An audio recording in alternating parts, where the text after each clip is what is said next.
We have got to talk about Miami-Dade condos because you guys aren't going to believe the data that I've uncovered in this most recent market update here. We're talking about condos in Miami-Dade in the primary market. That's the non-luxury market, which has shifted, again, to no great surprise, especially if you watch the single-family home video, upwards, okay? So now the line of what it takes to be in the top 10% of condo sales in Miami-Dade is above $1.269 million, okay? So today we're looking at the primary market, the bottom 90% of the market, everything under $1.269 million. And, you know, this is, again, based off of the last year of transactions. And if you want to see that top 10% luxury range, that's going to be, you know, in subsequent videos. So make sure to subscribe so you don't miss that, okay? Jake Fletcher here, by the way, with the Fletcher Group at eXp Realty, your Miami real estate agent. All my contact info is down below if you need the help of the best agent in Miami, all right? Now, active listings are up first, aka the current inventory, and also new listings, which are the flow of fresh properties entering the market each month. So number of active listings came in at 8,975. That's up 118 units or 1.3% month over month. Looking at that green line there, you see it's pretty much been a upward trend for most of this year. Inventory has been going up. It was going up sharper at the end of last year, you know, and then this year it's been going up, but at a little bit slower of a pace. It wasn't so much of a dynamic, you know, upward ride there, but still going up, which is good. We want to see, you know, we want to see inventory increasing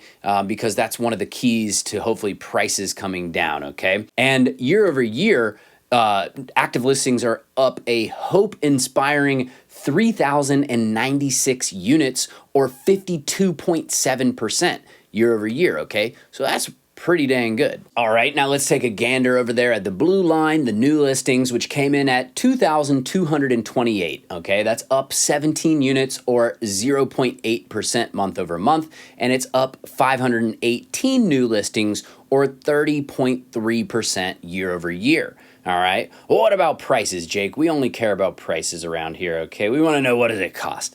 All right. So median sale price, again, in the non-luxury range, that's $1.269 million and below for condos, came in at $400,000. Now, it's been hovering around this 400,000 range here, and this is, we're looking at a 10-year time scale here, so you can really see over time how things have progressed with prices, and we've been hovering around that 400K range for a long time now, back and forth between like 390 to 410,000 as a max all-time high this past March in 2024 right there. So things have come down a little bit from the all-time high, but still, you know, pretty high compared to the last 10 years, right? In fact, last month was a median sale price of $400,000, okay? So 0% change month over month, and so was last July 2023. So that's pretty crazy. I don't know when the last time was that we had a year-over-year change in the condo market of 0%, okay? 0% appreciation, while non-luxury single-family homes have appreciated 5% over the last year in Miami-Dade. And that was the previous video that I put out. If you want to watch that after this video, and after you... What do you got to do? You got to smash the like button. All right. So yeah, basically condos have been trading sideways. The number of sales is up next. That's the blue line there. Came in at 1,046. That's 5 more than last month, but down 69 sales or 6.2% year over year. So sales could be doing better. We're still in pretty low territory here, especially considering that we're in the summer market. You know, these are all July numbers. So we would hope to see an uptick in the summer market because the kids are out of school. It's easier to move when the kids are out of school and it's summertime and there's less responsibilities and all that stuff. But that's not what we're seeing, okay? So, you know, that's interesting. And if you're curious what the median sale price would be without the price filter, without the 1.269 million price filter, it would be at $425,000. So $25,000 difference there. I would definitely say that the 400K represents the actual market better, right? And that's why we do this, is to give you guys the real context.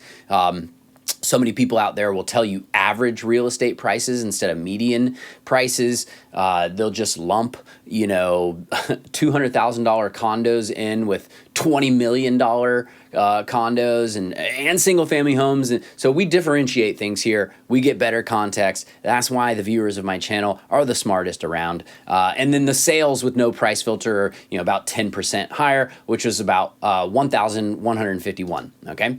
Now, in real estate, the link between days on market and the closed price to original price ratio, or the OPCP ratio, because you divide the original price by the closed price, and then it gives you a percentage which represents how far off from the original price it actually sold for, okay? So the link between the average days on market and the original price to closed price ratio is often very much intertwined. It gives us insights into market trends, pricing strategies, buyer behavior, and all kinds of great stuff. So starting off with the average days on market here in the green line, they came in at 94, all right? That's 8 days quicker than last month. We wanna see those days on market going up if we wanna see prices come down. So doing the opposite of what we want there, but it is 13 days slower than July of last year, which is, was around right now. So that's good. Year over year, things are trending in the right direction, but we're having a lot of back and forth like that instead of just, I would like to see days on market go much higher, because that would help to bring prices down. And, that's actually good for the market, I think, in a time when prices are prohibitively high for most people.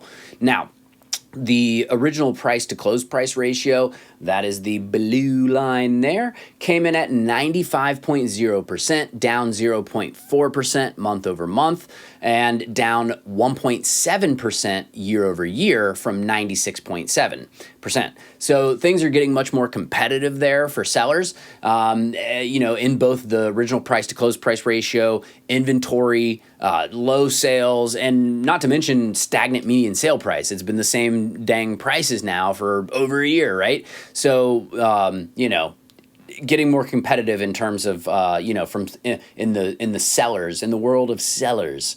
All right, you got more competition out there if you're trying to sell.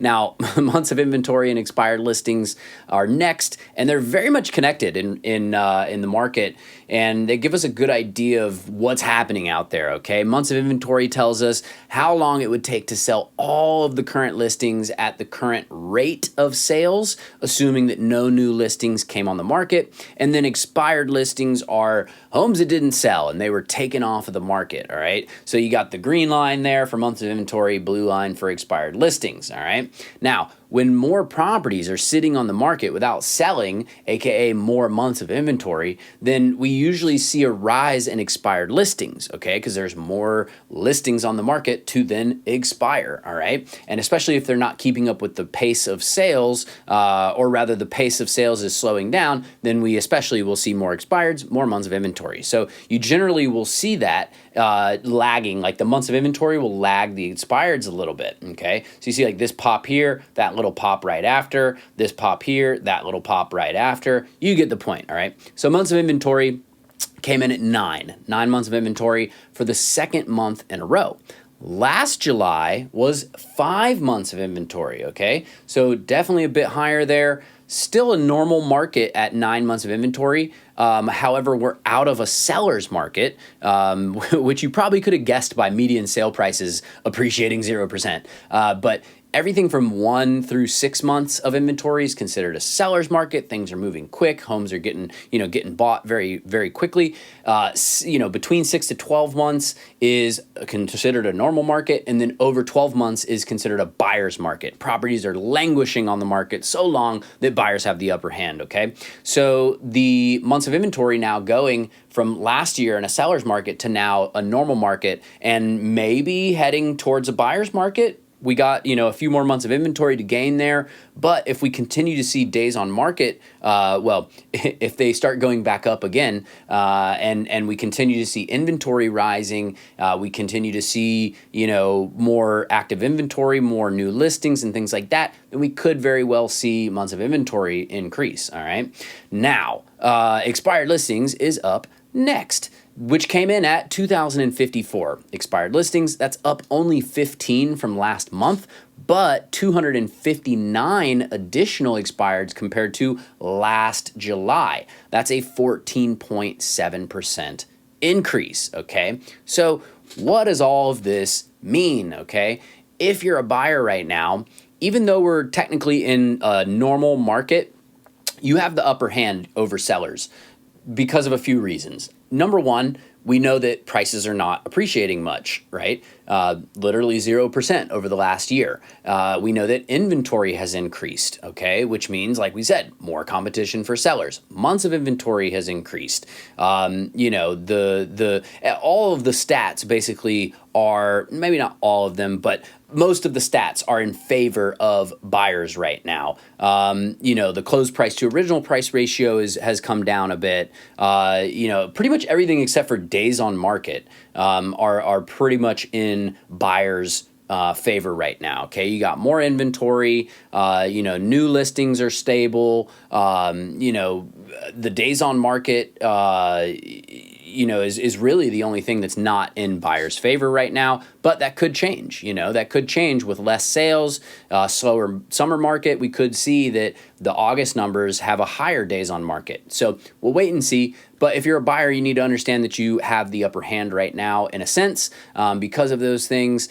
Now, interest rates are still high for buyers, which sucks. But at the same time, we're expecting a September rate cut. Some of that is already going to be priced into mortgage rates. However, depending on how much the Fed cuts their bank-to-bank rates, we could see, the mortgage rates come down more than what they've had. It's not a guarantee, but it's a possibility.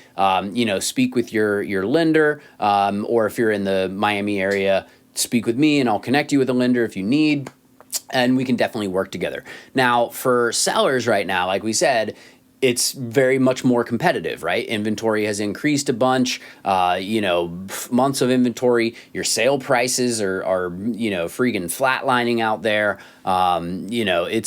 We're still not back to like pre-pandemic inventory levels, but with the reduction in sales, it almost doesn't even matter, right? Because you could have all the inventory in the world and the number of sales just aren't there, right? So what I would expect is to continue to see more inventory coming on the market, sales staying low through most of the rest of this year. Being an election year, a lot of people I've talked to, they're kind of like waiting till the end of the year to see what happens. I don't know why people get so freaked out about elections. The president doesn't really have that much control over the real estate market. But there are other factors at play, and there's so much things that are interconnected. So I get it. But at the same time, my advice to sellers right now is you got to make sure that you're pricing it correctly. The days of crazy pandemic, selling over 100% original price to close price ratio and things like that, they're not happening right now. I'm not going to say it's over forever, but it's not happening right now. So you got to be really, really shrewd about what the actual value of the property is. You need to make sure you're working with an agent who can market your property to the nines, aka Jake Fletcher. Give me a call. Contact info in the description down below.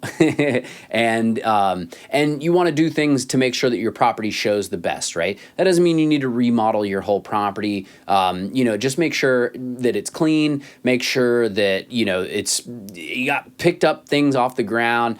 There's so many different strategies to get your home ready for sale. And actually, I'm thinking about doing a video just on that. Let me know in the comments if that would be something interesting to y'all to hear a listing agent's expertise perspective on how to prepare for showing your property, how to prepare to get it on the market. And you want to make sure also that you have enough times available for people to see the property. If it's only available to see on Tuesdays at 3:15 p.m., then not everybody's going to be able to come and see your property, you know? So it's a little bit of an extreme example, but you get the point. So overall, that's pretty much what's going on. And then the big caveat that I wanted to mention here last is that we have Senate Bill 4D coming on down the pipeline, and that's going to be going into effect January 1st, which means condominium associations where there's any building that is 3 stories or greater, they're going to have to, when they have a 30, 40, or 50-year reinspection, they're going to have full replacement reserves for any item that is of structural integrity. Okay, so anything that has to do with the structural integrity of the building, if it's denoted on the recertification that it needs anything, they're going to have full replacement cost in reserves in their budget. So what does that mean? That means that maintenance fees are going to be going up, and they already have started going up at a lot of buildings, especially if they're not in good financial shape, okay? So it's really never been more important for buyers to take that into consideration, and then for sellers also to take that in consideration in your pricing. Like I saw a building, I'm not going to put them on blast by saying the name, but they had like $140 something thousand per unit worth of special assessments. And so those properties went from selling in the mid 3s to one of them that sold for like 180. So, you know, it's a good time to buy if you're a cash buyer. But it's a bad time to sell if you have one of those sort of, we're not going to say that they're distressed condos, but the association's reserves are distressed. Okay. So, you know, there's a lot that goes into it. As always, guys, I'm more than happy to give you my perspective on your unique personal situation. All you got to do is go down to the description down below. All my contact info's down there. I even have a Calendly link. You can directly book a free consultation with me, and I'll give you my expert, honest advice. You know, like just earlier today, I told someone, I was like, I personally wouldn't, you know, buy that property right now. Like that's the type of agent that I am. I'll give you my perspective as if I was in your shoes. So if that's something that you appreciate, if that's something that you're interested in, smash the like button, head on down the description, give me a call, give me a text, email, carrier pigeon, whatever it is that you want to do, and we'll get you sorted out. I appreciate you guys watching the video. Let me know what you think in the comments down below, and I'll see you on the next one. Jake Fletcher here with the Fletcher Group at eXp Realty, your Miami real estate agent, and I'll see you on the next one. Peace.